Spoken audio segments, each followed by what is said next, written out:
भूमवार्ता, भूम परिसरातील घडामोडीविषयी माहिती देणारे यूट्यूब चॅनल. गुरुर्देवो महेश्वरा, गुरु साक्षात परब्रह्म, तस्मै श्री आद्य परम सद्गुरुवे नमः. आद्य परम सद्गुरुवे नमः. आद्य परम सद्गुरुवे नमः. जय श्री दादाजी. अनंत कोटी कोटी श्री. आता बघा, सगळ्यांनी त्यांचे अनुभव ऐकले. आम्ही एवढं फिरत आलो, पण एवढे अनुभव आम्ही कुठं ऐकले नाही. आहे विश्वास सर्वांचा, त्याबद्दल काही वाद नाही. स्वामी आले की सगळे येतात, पण तेवढ्या पुरता येणं आणि इतर वेळी तेवढ्याच विश्वासाने चालणं हे जास्त महत्वाचं. नुसतं स्वामी आले, चला दर्शन घेऊ, थोडा वेळ बसू, दोन शब्द ऐकून आणि निघून जाऊ, आणि गेल्यानंतर परत आपण जैसे थे. प्रत्येकाला घरी जावं लागतं का? आपण स्वामींसाठी आलो तर आपण काय दरबारातच आपण वास्तव आपल्याला लगेच तिथेच आपण थांबतो का? की परत नंतर स्वामी येणारच आहे 2 महिन्याने, इथंच थांबतो तर स्वामी म्हणले की थांबले तर इथंच थांबा, घरी जायचं नाही, संसार करायचा नाही, असं कुणाला बोलले का? कधीच नाही. मला एक सांगा, आता ते पण संसार करूनच करताय. एक तुम्हाला सगळ्यांनाच उदाहरण, ते पण संसार करून चालले. एवढंच की त्यांचा एक विश्वास. आता कुणी म्हणतं की मी पहिलं, म्हणजे त्यांचा अनुभव हा आहे की कुणी म्हणतं की मी आता गुरु केलाय, दुसरा गुरु कसा करावा, म्हणजे आपल्याला टेन्शन येतं. पहिलं एका गुरु केला तर त्याला सोडू नये असं आपण बोलतो. पण मला सांगा, त्यांनी आधी म्हणजे महाशिवाची आपली शंकरांची भक्ती केली, नंतर स्वामी समर्थांना मानलं, नंतर ते आपल्या परिवारात आले, नंतर त्यांनी आपल्या स्वामींकडनं रुद्राक्ष घेतला. मग मला सांगा, तुम्हाला काही चुकीचं घडलं का?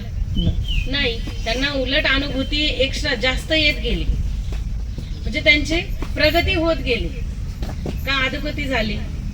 कोणतंच महादेव म्हणले का मी तुझ्यावर कोप झालो, तू भक्ती चेंज केली, गुरु चेंज केला, महादेवांनी कोप केला का? नाही. त्यांना आनंद झाला, माझी भक्त एक म्हणजे जास्त ज्ञानाकडे वळाली आणि परमात्माच्या वाटचालीवर जात आहे. त्यांना आनंदच झाला. त्यांनी कधी त्रास दिला का? कधीच नाही. मग नंतर तुम्ही स्वामी समर्थांना बसले. मग जेव्हा तुम्ही स्वामींचा रुद्राक्ष घेतला, त्यानंतर स्वामी समर्थांनी तुम्हाला येऊन सांगितलं का मला सोडलं, आता मी तुला सोडणार नाही? असं काहीच नाही केलं त्यांनी. शेवटी तेही एक परमात्मा आहेत ना, परमात्माचा अंश. जेवढेही आपल्याला भगवंत माहिती आहेत ते सगळं पहिलं बघितलं तर परमात्माचेच रूप आहेत, परमात्माचे असे अनंत रूप आहेत. फक्त एवढंच की नावं प्रत्येकाला वेगवेगळे दिले गेली, म्हणून आपण काय करतो, त्या भगवंतांमध्ये आपण विभागणी करून टाकली. नाही, माझ्या परमात्मा जास्त उच्च लेवलचे, माझा परमात्मा जास्त उच्च लेवल. पण आपण हा नाही विचार केला की आपण एवढे जण 100 लोक 100 परमात्मांना मानताय, वेगवेगळ्या देवाला मानताय, पण ही सगळी उत्पत्ती कुठून असावी हा विचार कधी कुणी केला का? ह्यांची सुद्धा उत्पत्ती कुठून तरी झालेली आहे. आत्म्याने जरी त्यांचा अंश बाहेर काढून त्याचाच अंश आहे, फक्त त्यांनी नावं वेगवेगळी दिले, म्हणजे थोडक्यात ते परमात्माचेच रूप आहेत. पण एवढंच की निर्माण करणारी एक मोठी शक्ती वरती आहे. काय म्हणलं? सगळ्यात मोठी शक्ती ती वरती आहे, म्हणजे सगळ्यांचा बाप म्हणतो ना आपण, तशी ती शक्ती आहे. ती सगळं हे निर्माण केलेलं आहे. आपण हा विचार कधी नाही केला. जातीभेद हे ते सगळं आपण निर्माण केलंय, मनुष्याने निर्माण केलंय. आपण म्हणतो हा मुस्लिम आहे, आपण म्हणतो हा ख्रिश्चन आहे, तो ह्या जातीचा आहे, तो त्या जातीचा आहे. मला सांगा, भगवंताकडे कुठल्या जाती आहेत? कुठली जात? तसं जर बघितलं तर त्याच्याकडे जात हा भेदच नाहीये. काय म्हटलं? त्याच्याकडे जात हा भेदच नाहीये.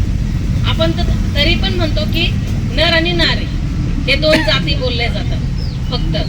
पण तसं जर बघितलं म्हणजे त्या परमात्माच्या दृष्टीने तर त्या 2 जाती पण नाहीये.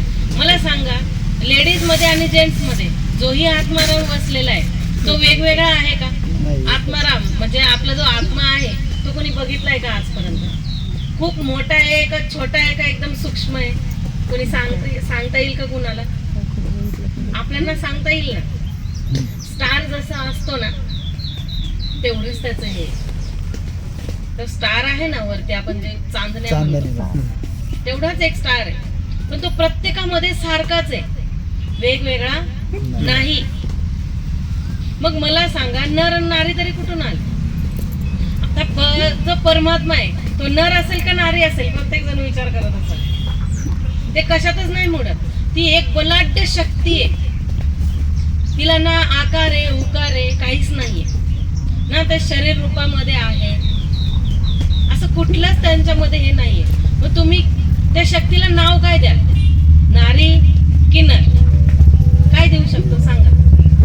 मग आपण जे इथे भेद करतो, हा उच्च जातीचा, हा खूप खालच्या दर्जाचा, हे कुठून आलं? हे आपली बुद्धी, आपले विचार.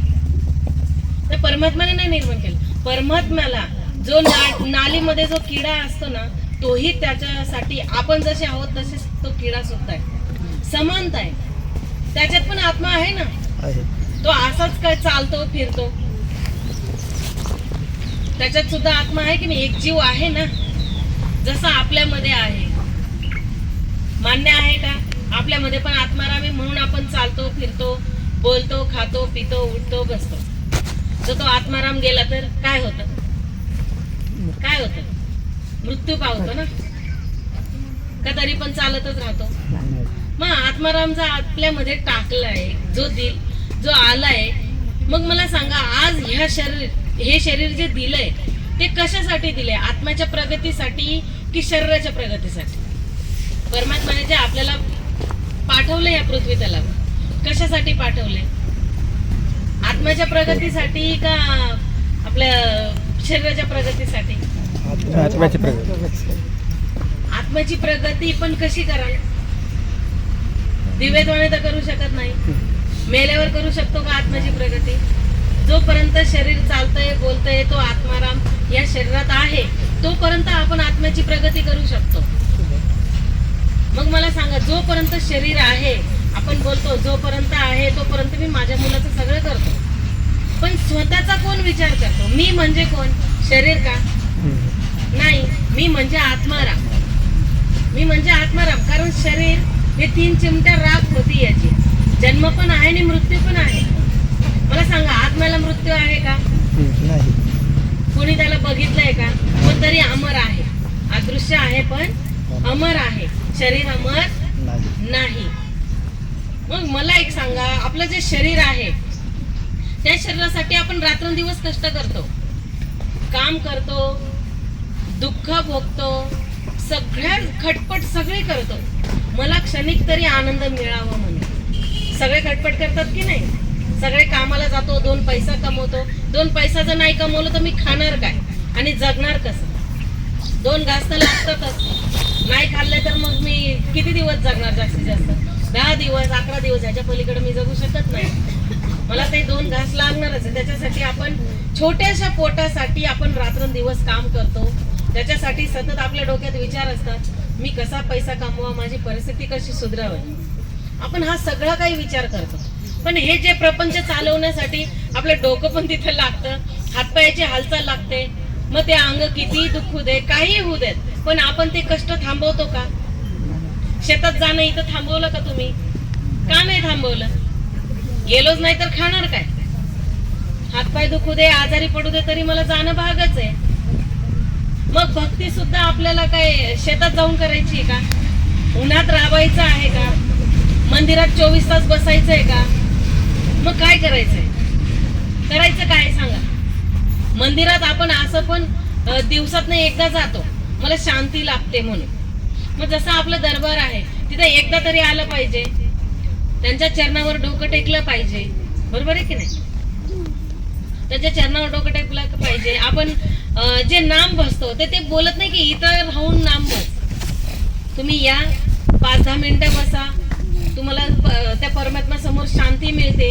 या बसा, 2-5 मिनिटं मलाही टाइम द्या. परमात्म्याला तर तेवढा टाइम दिला पाहिजे ना. परमात्म्यासाठीही दिवसातून तेवढा क्षण आपण त्याच्यासाठी घालवला पाहिजे.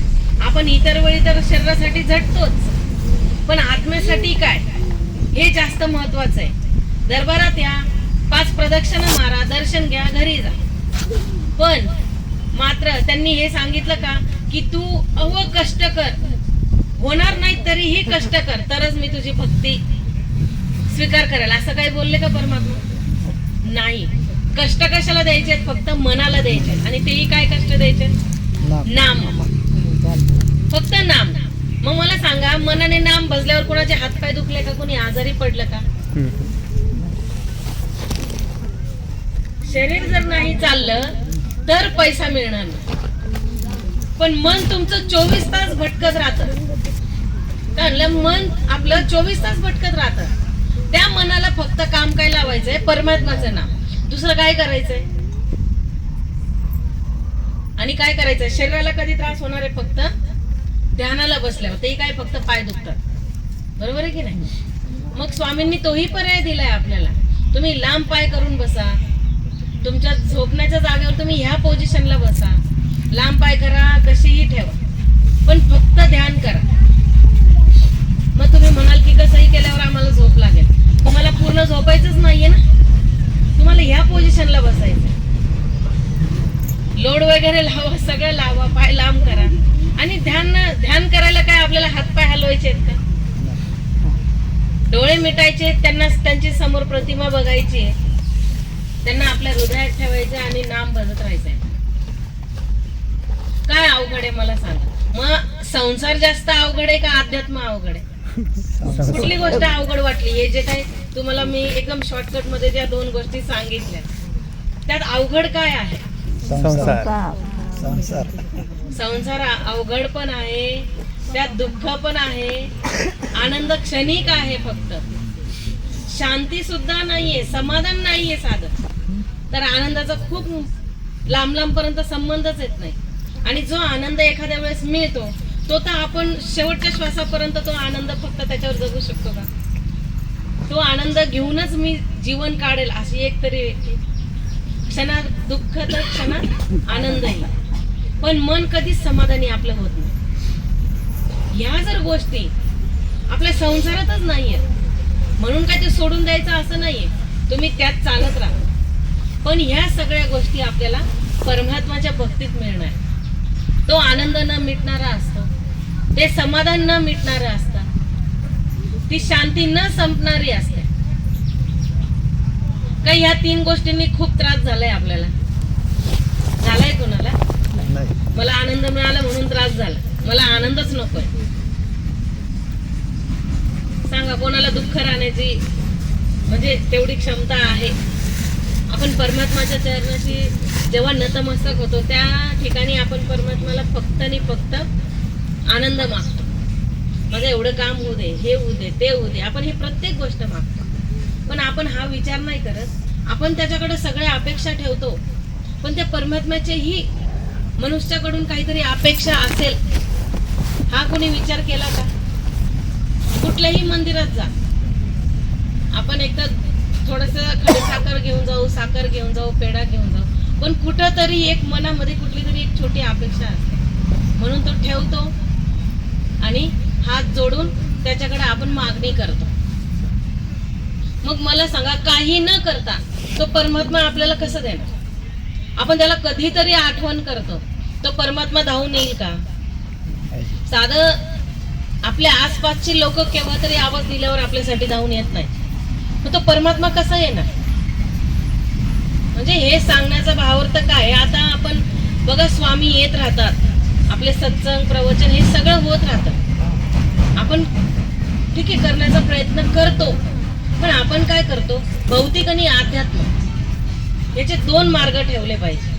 हे एकत्र नाही करायचे कधीच. एकत्र केले म्हणजे मग भौतिकचा जास्त विचार असतो तर आपल्याला अध्यात्म होऊ शकत नाही. अध्यात्म करायचं ठरवलं तर भौतिक मात्र आपल्याला यश येतं, पण एवढंच आहे की त्याच्यासाठी पण आपल्याला खूप प्रयत्न करावा लागतो. परमात्मा आहे शेवटी, तो परमात्मा आपल्याला चहूबाजूने चेक करतो. आधी माझ्या सगळ्या गोष्टींमध्ये हा पास होतो का, तेव्हा आपल्या भौतिक परिस्थितीला कुठेतरी हळूहळू यश येत, असंच येत नाही. पण बघा ना, कितीही दुःख असू दे, कष्ट असू दे, सगळं असू दे, तरी सुद्धा आपल्याला काय आवडतं? आपला संसार जास्त आवडतो. कारण हे सगळं दिसतं ना, या डोळ्याला हे सगळं दिसतंय. ते क्षणिक जरी आहे, ते खरं नाहीये, पण माझे डोळे हे बघतोय. परमात्मा कुठं बघतोय? परमात्मा तर अदृश्य आहे ना, तो दिसत नाही. तो जे देतो, म्हणजे आपण थोडक्यात म्हणू पुण्य आणि पाप, जे तो पुण्य देतो तेही अदृश्य आहे. पण समाधान होतं एक माणसाला की नाही, मी आज दरबारात हे दिलं, मला तेवढं पुण्य लाभलं. एवढ्याशा एका गोष्टीचा आनंद प्रत्येकाला होतो. कुठेही जाऊ देत, आपण कुठेही 2 पैसे दिले तरी मला आनंद होतो की अरे मी या मंदिरात गेलो, मी दानपेटी तेवढे पैसे टाकले, कोणाला तरी मी खायला दिलं, मी कुणासाठी तरी काहीतरी केलं. या गोष्टीचा प्रत्येकाला आनंद होतो कुठेतरी मनात. पण मग मला सांगा, जर आपल्या जवळच स्वतः भगवंत जर चालून येत असेल, मग आपण त्याला का दूध करायचं? मी म्हणत नाही की तुम्ही बोला की हो आमचे गुरु हे परमात्माचे, मी म्हणणार, मी त्या अनुभूती घेतली आहे की नाही, मी ती अनुभूती घेतली. आता बघा, त्यांनी भरपूर काही काही केलेलं आहे, त्यांनी मेडिटेशन पण केलेलं आहे, सगळं काही केलेलं आहे. आता मला सांगा, ते अर्धा तास मेडिटेशनला बसत होते, बरोबर आहे की नाही? आज्ञाचक्रावर ते एकाग्रता होऊन बसत होते, पण त्यावेळी तुम्हाला काय मिळालं? आत्मसाक्षात्कार झाला का? आनंद होतो, पण बघा कुठं ना कुठं परमात्म्याची त्यांच्यावर एक आशीर्वाद होताच, हात होता, पण तरीही सगुण साकार रूपामध्ये गुरु नव्हता, म्हणून त्यांना हे मिळालं नाही. जोपर्यंत त्यांना आपलं शरीर, म्हणजे आपण जे सगुण साकार रूपमध्ये जे शरीर रूपाने आपल्याला गुरु मिळत नाही, योग्य मार्गदर्शन मिळत नाही, तोपर्यंत त्यांना कुठल्या परमात्म्याचं दर्शन झालं का? कुठल्याही भगवंताचं दर्शन झालं नाही. ज्या वेळेस त्यांनी गुरु केला आणि तेही त्यांना योग्य मिळाला, माझ्या दृष्टीने तर योग्यच मिळालं, कारण मी पण त्यांना अनुभवलं ना. मलाही वाटत होतं ते सर्वसाधारण असणार, जरी घरात असेल 24 तास मी त्यांचं सगळं ऐकत होती, 24 तास ते जे साधना करायची ते बघत होती. पण ते म्हणतात ना, एक आपलं एक खाली असतं, लवकर अक्कल नसती आपल्याला येते. पण जेव्हा एक मनात विचार आला की नाही, आपणही जाणून घ्यावं त्यांना, एवढे बाहेरून लोक येतात, ते एवढं सगळ्यांना ज्ञान देतात, मग आपल्याला करायला काय हरकत आहे? आणि त्यांनी काही मला वेगवेगळं सांगितलं नाही की तू आज्ञाचक्रावर बघ, नंतर सप्तचक्रावर हे कर, नंतर कुंडलिनी जागृत करून घे, असं कधीच काही सांगितलं नाही. त्यांनी मला फक्त एकच साधना दिली, ती कुठली दिली? हृदयाची साधना दिली. त्या हृदयाच्या साधनेतून माझे सप्तचक्र जागृती झाली. त्या सप्तचक्रांबरोबर मी बोलली पण, तेवढी अनुभूती एकाच साधनेतनं मिळाली. कुंडलिनी जागृत झाली, ती कुंडलिनी खरंच काय आहे ते त्यातून कळालं. तिसरं नेत्र ओपन झालं. मग मी तर काही इथं एकाग्र झाली नाही कधीच, मी फक्त हृदयाची साधना केली. हृदयाची साधना म्हणजे जेव्हा आपण मनोभावे पूर्णपणे त्या भगवंतामध्ये लीन होतो, आपण सगळं काही समर्पण करतो, विश्वास ठाम, काही झालं तरी माझा त्या परमात्म्यावरचा विश्वास डगमगणार नाही. मानेवर म्हणजे गळावर सुरी आली तरीही नाही, मला माहिती तुम्ही जे कराल ते योग्यच करा, एवढा विश्वास ठेवून फक्त साधनेला लागलं. मला वेगळं काही करावंच नाही लागलं. मला कुठली वेगवेगळी शक्ती जाणून घेण्यासाठी वेगवेगळ्या साधना नाही करावं लागलं. एका साधनेने सगळं प्राप्त झालं. तिसरं नेत्र ओपन कसं झालं तेही नाही कळालं. ते तिसरं नेत्र कसं असतं, नेमकं जे फक्त दिसतं तेवढंच असतं का, की त्याच्या आतमध्ये अजून काही असतं, हे सगळी जाणीव त्यांनी मला त्याची दिली. आणि एका मनुष्यामध्ये किती पावर दिली या परमात्म्याने हेही त्यांनी जाणून दिलं. म्हणजे असं नाही की आपल्या परिवारात जेवढे लोक आहेत त्यांच्याच मध्ये नाहीये ती पावर. ह्या पृथ्वी तलावर जेवढेही मनुष्य लोक आहेत, जेवढेही मनुष्य प्राणी आहेत, प्रत्येकामध्ये ती शक्ती परमात्म्याने दिलेली आहे. कारण तसं बघायला गेलं तर परमात्म्याची एक शक्ती आपल्यामध्ये आहे, म्हणून हे शरीर चालतं बोलतं. आत्मा हा परमात्म्याने निर्माण केलेला आहे, दुसरं कोणीही निर्माण केलेला नाहीये. आपण ह्या नात्याला मानतो, हा माझा मुलगा, ही माझी आई, माझी बहीण, हे सगळं मानतो. पण खरंच माझे आहेत का? माझे आई वडील हे खरे आहेत का? जर तसं बघितलं तर आत्मा कुठून निर्माण झालाय? कोणी उत्पत्ती केली? परमात्म्याने केलेली आहे. आई वडिलांनी कसं काय केली? त्यांना माध्यम ठेवलंय फक्त. शरीर पंचतत्वाचं त्यांच्या कुठला आत्मा कुठे जाईल ही त्या परमात्म्याची निवड आहे. कर्मानुसार आपल्याला त्यांच्या गर्भात टाकलं गेलं. आपले कर्माचे फक्त लेखाजोखा पूर्ण करण्यासाठी, कर्म परत फेड करण्यासाठी, म्हणून आपण भेटून आलो. पण हाच मुलगा तुमच्या कुठल्या तरी जन्मात वडील पण असावा, भाऊ पण असावा, कुणी कुठलंही नातं असावं, हे कोण सांगू शकत. हे ज्ञान आपल्याला आहे आणि हे सत्य आहे की प्रत्येकच जन्मात तेच वडील आपले वडील होऊन येत नाही. मुलगा जो असतो तोच मुलगा येत नाही. तो मुलगा कुठल्या तरी देशात पण जाऊ शकतो. कर्माने, आपल्या आपल्या विचारांनी. कर्म खूप भयंकर आहे. आपला एक साधा छोटासा विचार आपल्याला पुढच्या जन्मात तो भोगावा लागतो, ते आपल्याला परत फेड करावी लागते. मग मला सांगा, एवढं जर असेल तर मग आपण कुणाचे आहोत? मी म्हणजे आत्मा बोलले की नाही तुम्ही? मग तो आत्मा कुणाचा आहे? परमात्माचा आहे. मग मी कुणाची आहे? परमात्म्याची ना. इथं बसलेले प्रत्येक जण हा परमात्म्याचा आहे. इथं फक्त कर्माचा लेन देण्यासाठी आपल्याला इथं दिलं गेलंय. खरं नातं फक्त आपलं त्यांच्याशी आहे. आणि आपल्या ह्या शरीराच्या कर्मामुळे हा आत्मा त्या परमात्म्यापासून थोडासा दुरावला गेला. जर आज आपल्याला एवढी संधी मिळाली आहे तर आपण आपली भक्ती करून त्या परमात्म्याजवळ आपला आत्मा परत घेऊन जाऊ शकतो. आणि तेवढी पावर आपल्या स्वामींमध्ये आहे. आणि तीही काही त्यांनी दुसरीकडनं नाही घेतलेली, त्यांनी ती स्वकष्टाने कमवली. रात्रंदिवस कष्ट घेतले त्यांनी, रात्रंदिवस साधना केली, ध्यानाला बसले. 18 महिने एका जागेवर बसले, अग्नीजवळ बसले. 18 महिने एका जागेवर बसले, अक्षरशः समोर धुनी आणि त्याला लागूनच त्यांचं आसन. कसली भीती नाही, काही नाही. मग त्याचं तप काय कमी असावं का? आधी त्यांनी स्वतःच्या कष्टाने कमवलं, मग त्यांनी नंतर भक्त घडवले. सहजासहजी दिव्य दृष्टी देणारा या धर्तीवर कोण आहे? आजपर्यंत ऐकले की इथं दिव्य दृष्टी मिळाली? दिव्य दृष्टी म्हणजे तिसरं नेत्र ओपन कोणी केलं, हे कोणी आजपर्यंत ऐकलं का? मग आपल्याच गुरुदेवांनी कसं काय केलं? आणि अशा आपल्या परिवारामध्ये 4,500-5,000 हजार लोक आहेत दिव्य दृष्टीवाले. मग मला सांगा, गुरु साधा असेल का? साधारण असेल का? किती तप केलं असावं त्यांनी स्वकष्टाने तेही. आणि आपल्याला देताना सुद्धा ते त्यांच्या स्वकष्टाचं तप वापरतात. मग ते कोण असावेत? कोणीतरी असावे की नाही?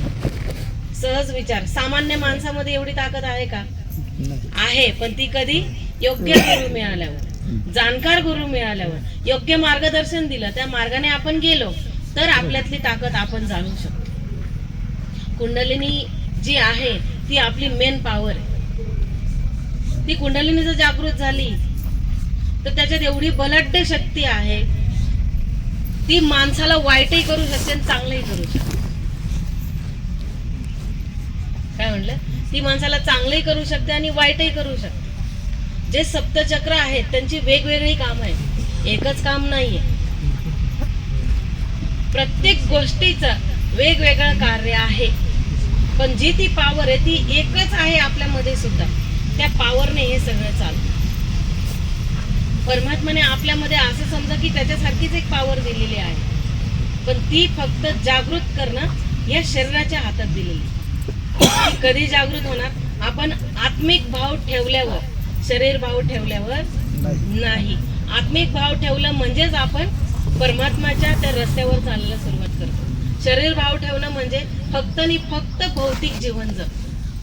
मग आपल्यावर डिपेंड, आपल्या विचारांवर डिपेंड.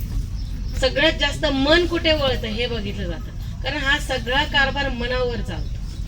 जर आपण एखादी कृती करतो, ती डायरेक्ट कृती होत नसते, आधी मनात विचार येतो तेव्हा ती कृती होते, अशीच होत नाही. आणि तेच मन कोणाला आपल्याला समर्पण करायचंय? परमात्म्याला करायचंय. काही ते काढून नाही द्यायचंय. मनाने आपल्याला फक्त त्यांचं व्हायचंय, मनाने नाम भजायचंय. साधना करण्यासाठी स्वतःच्या मनाला तयार ठेवायचंय. त्यांच्यासारखं 24 तास नाही, पण दिवसातून 15 मिनिटं, 20 मिनिटं, अर्धा तास आपण सहज देऊ शकतो. असं कोणी आहे का 24 तासातलं माझा 1 सेकंदही व्हायला जात नाही? अशी एकही व्यक्ती नाही. कितीही बिझी मनुष्य असू दे, कितीही मोठा बिझनेसमॅन असू दे, कोणीही असू दे, सगळे स्वतःला टाइम देतात. त्या स्वतःच्या टाइम मधून आपल्याला 15-20 मिनिटं त्या परमात्म्यासाठी द्यायचे. बाकी काय द्यायचंय? त्या परमात्म्याला तेवढीच फक्त भूक आहे ना. आपल्या पैसे, ना आपला बंगला ना गाडी, ते काही नको आहे परमात्माला. फक्त आणि फक्त आपलं पूर्णपणे मन त्याचं पाहिजे. आणि मन पण जातं. मला सांगा, आपण आता मी बसली तुमच्या समोर, तुम्ही माझ्या समोर आहात, माझ्या मनात काय चाललंय तुम्हाला कळालं का तुमचं मन मी वाचू शकते का? फक्त कोण वाचतं ते? तो परमात्मा आहे. मग ते मन फक्त त्याला द्यायचंय ना. जरी आपल्या जवळ आता बघा ते गेले, त्यांच्या घरात सगळे विरोधक आहेत, ते एकटेच भक्तीत आहेत, पण ठीक आहे, ते दिवसभर नाम बसतात मनाने. मग त्यांना कोणी विरोध करते का तू मनाने नाम बजू नको? कोण जाणतंय मन? तुम्ही कुठल्याही फंक्शन मध्ये जा ना, मोठ्या मोठ्या फंक्शन मध्ये जा, पार्टींना जा, कुठेही जा, कोण तुमचं मन बघणार आहे? उघडून बघू शकता का? सूक्ष्म आहे ते मन, एकदम सूक्ष्म मन आहे. ते दिसत पण नाही आणि अदृश्य आहे. तर कुणाला कळणार आहे तुम्ही मनाने काय करताय? जगासारखं पण वागायचंय आणि मनात फक्त त्या परमात्म्याला ठेवायचंय. एवढीच गोष्ट आपल्याला करायची. मग काय अवघड आहे सांगा बरं? काय अवघड आहे? मग तरी आपण मानत नाही. त्या भक्तीकडे आपण जायलाच तयार नाही. एकदम सोपंच आहे ना जर बघायला गेलं तर. परमात्म्याची प्राप्ती अवघड नाहीये, आपण ती अवघड करून ठेवली. कारण आपल्याला जे दिसतं त्याच्यावर विश्वास आहे, हे प्रिय आहे, पण हे सगळी दलदल आहे.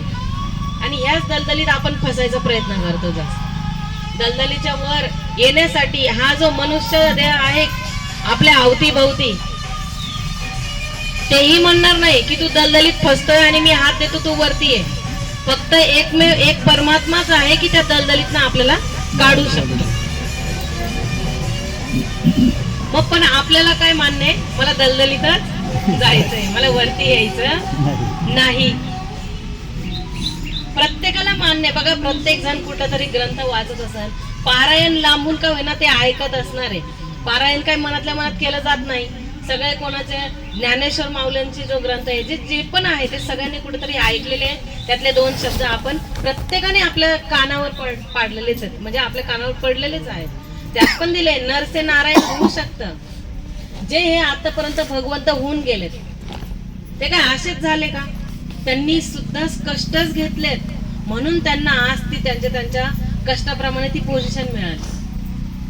बघा, आतापर्यंत साईबाबा आले, गजानन महाराज आले, स्वामी समर्थ आले, पण आतापर्यंत तुम्ही ऐकलं का त्यांचे भक्त स्वतः स्वामी समर्थ होऊन गेले म्हणून? नाही. राम भगवंतांनी त्यांच्यासारखं दुसरा राम बनवून घेऊन गेले का? कारण ते कुठंतरी कोणाच्या तरी अंडर आहेत, त्यांना कार्य दिले गेलेले आहेत. ते त्यांच्या भक्तीने आपल्याला फक्त मार्ग देऊ शकतात, चालण्याची तेवढी शक्ती देऊ शकतात, पण ते डायरेक्ट आपल्याला पदावर बसवू शकत नाही. तो फक्त एकच राजा असतो आणि तो राजाच निवड करतो की माझ्या सिंहासनावर कोण बसेल, काय कोण बसेल म्हणून. आणि तो राजा असं वाटतं की मला मिळालाय आणि तुम्हाला पण मिळालेला असावा. मग जर ज्या व्यक्तीला त्या राजाच्या सिंहासनावर बसायचंय तर त्याने फक्त मन आपलं पूर्णपणे त्यांच्या चरणाशी अर्पण करायचंय, बाकी काय करायचं? आता मला सांगा, मी नाही का संसार करतेच ना? तसं बघितलं तर काय फक्त लग्न केलेले आहेत तेच नाही संसार करत. लग्न न करता ज्या मुलं मुली राहतात ते सुद्धा संसारच करतात ना. ते सुद्धा पैसा कमवतात, आपल्या परिवाराला सांभाळतातच ना. कुणाला काही लागलं तर देतातच ना. त्यांना पण संसार आहेच ना. तुम्हाला जसे पोर आहेत तसे मला पण मुलं आहेत, मग मला संसार नाहीये का? पण तरीही जरी मुलं आहेत पण त्यांनी एवढी जाणीव करून दिली, काही कर्माने तुझ्या पोटी ती संतान दिली, पण ती तुझी नाही. तो आत्मा माझा आहे. मग जर ते पोरच माझे नाहीयेत तर मग मी स्वतःचे मी तरी स्वतःचे आहे का? नाहीये. हे मला घर आहे, भाड्याचं घर दिलेलं आहे, काही दिवसांसाठी काही वर्षांसाठी. तेवढी 4 दिवसाची भाडं मला भरून थोडक्यात म्हणजे आपले कर्म काय असतील, चांगले वाईट सगळं काही चांगल्या गोष्टी करून मला हे देह सोडायचं आहे. भाड्याच्या घरामध्ये राहतीये म्हणजे हे आपलं एक साधन आहे. गाडी आहे आपली. बघा, परमात्म्याची जर आपल्याला प्राप्ती करायची असेल तर आत्म्याची प्रगती होत जाते, शरीराची नाही. शरीर फक्त माझं साधन आहे. साधन. आता तुम्हाला इथून पिंपळाला जायचंय, पुण्याला जायचंय, कुठेतरी जायचंय, तुम्हाला साधन लागेल की नाही? लागेल. एक 4 चाकी गाडी लागेल की नाही? बसने जाल, 4 व्हीलरने जाल, कशाने तरी लागेल. त्याला इंधन लागतं. थोडक्यात म्हणजे आपण जे पोट आहे ते आपलं तिथं इंधन भरावं लागतं, म्हणून आपली गाडी चालत राहते. त्याच्यासाठी आपल्याला राबावं लागतं, थोडे कष्ट करावे लागतात, ते 2 घास द्यावे लागतात त्या शरीराला, तेव्हा ती गाडी चालते. एवढंच आहे की त्याच्यामध्ये फक्त एक बलाढ्य मन जे आहे ते दिलंय परमात्म्याने, आणि ते मन आपलं खूप विचित्र आहे. ते मन आपल्याला क्षणात कुठे घेऊन जाईल सांगता येत नाही. जर मी इथं बसले असेल तर मी बाहेरच्या देशात पोहोचून जाईल मनाने, अमेरिकेत जाईन, लंडन मध्ये जाईन, मी कुठलाही विचार करू शकते. क्षणात ते कुठेही जातं. हे मनावर फक्त आपलं सगळं आधारित आहे. म्हणून या मनाला एकच काम लावायचंय, परमात्म्याचं नाम. ऑटोमॅटिक आपले विचार कमी होतात आणि भक्तीला आपण सुरुवात करतो. मग परमात्म्यावर आपला आपोआप विश्वास बसायला सुरुवात होतो. आपल्याला कुठेतरी अनुभूती येते.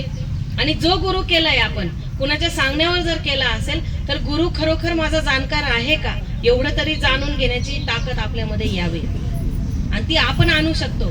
गुरु फक्त मार्गदर्शन देऊ शकतो. मग ती आणण्याची कर्तव्य कोणाचं आहे? आपले. नाम भजून, त्याचं ध्यान करून, या 2 गोष्टी आपल्या पाहिजेच. दिवसात एकदा तरी दरबारात आलंच पाहिजे. जी सुख शांती आहे ती त्या परमात्म्याच्या चरणाखाली त्याने दाबलेली, ती बाहेर ठेवलेली नाही, लक्षात ठेवा. आणि त्याच्यासाठी आपल्याला त्याच्या चरणावर नतमस्तक होणं हे भागच आहे.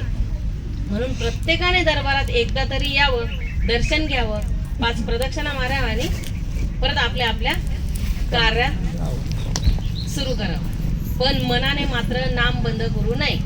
आपण हाताने काम करतो, मनाने काम करत नाही. म्हणून मन हे परमात्माच्याच, म्हणजे त्यालाही कामाला लावून टाकलं नामामध्ये. मग मन भटकायचं काही संबंधच येत नाही. आपल्या मनामध्ये विकार येण्याचा काही संबंध येत नाही. कुणाविषयी ईर्ष्या, द्वेष हे होऊ शकत नाही. जर त्या मनाला जर एकच काम लावलं तर त्याला लक्ष द्यायला कुठं वेळ आहे? तो परमात्म्याच्याच कामात राहणार, त्या नामात राहणार. म्हणून एकमेकांविषयी सुद्धा द्वेष निर्माण होऊ शकत नाही. आपण तिथल्या तिथं ती गोष्ट सोडून देऊ शकतो. माझ्या दृष्टीने तर अध्यात्म खूप सोपं आहे, पण आपण जास्त करून अवघड गोष्ट निवडतो. तुम्ही तीही करा आणि त्याच्या बरोबर परमात्माही करा, म्हणजे अध्यात्मही प्रगतीवर, त्या पटेवर आता चालायला मार्गावर सुरुवात करा. एवढीच सर्वांना विनंती आहे. स्वामी तर येत असतात, पण आता थोडे दिवस आता लेट होत जाईल. शेवटी कसं आहे, आता त्यांचंही शरीर आहे, त्यांचं वय झालेलं आहे, 72 वय आहे त्यांचं.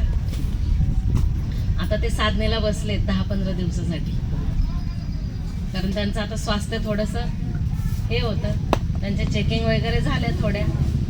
शेवटी शरीर आहे की नाही आपल्यासारखं, त्यांची काही स्टील बॉडी नाही. आणि त्या शरीराला त्यांनी भरपूर कष्ट दिलेले आहेत. एका जागेवर बसणं हे ते त्यांनी खूप केलेलं आहे, पण तरी त्यांना कधी त्रास नाही जाणून दिला दादाजींनी.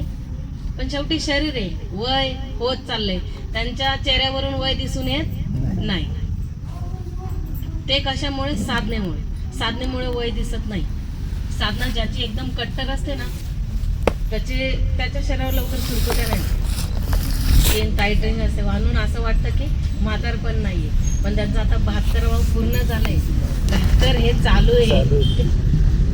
मग त्यांनी आपल्यासाठी 12 तास ते आपल्यासाठी एका जागेवर बसतात, तरी सुद्धा आपण 1 तास बसू शकत नाही.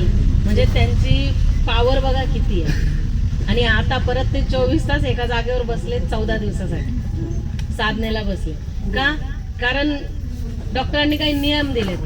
ते म्हणले इकडं तिकडं करण्यापेक्षा त्यापेक्षा भगवंतासाठी बसतो. मग मला सांगा, त्यांच्या शरीराला दुखापत आली, त्यांनी प्राधान्य कुठं दिलं? शरीराला दिलं का आत्म्याला दिलं? आत्म्याला. तेच आपल्याला करायचंय. इथून पुढे प्रत्येकाने जास्त करून परमात्मा, माझा आत्मा. खरं जीवन माझं कधी सुरू होतं? मृत्यूनंतर आपलं जीवन सुरू होतं. हे नाही, हे 4 दिवसाची जिंदगी आहे. याची माती होणार आहे आपल्या या शरीराची. म्हणून आत्म्याला प्राधान्य द्या आणि त्याच्या प्रगतीसाठी काहीतरी करूया. जय श्री दादा. अनंत कोटी कोटी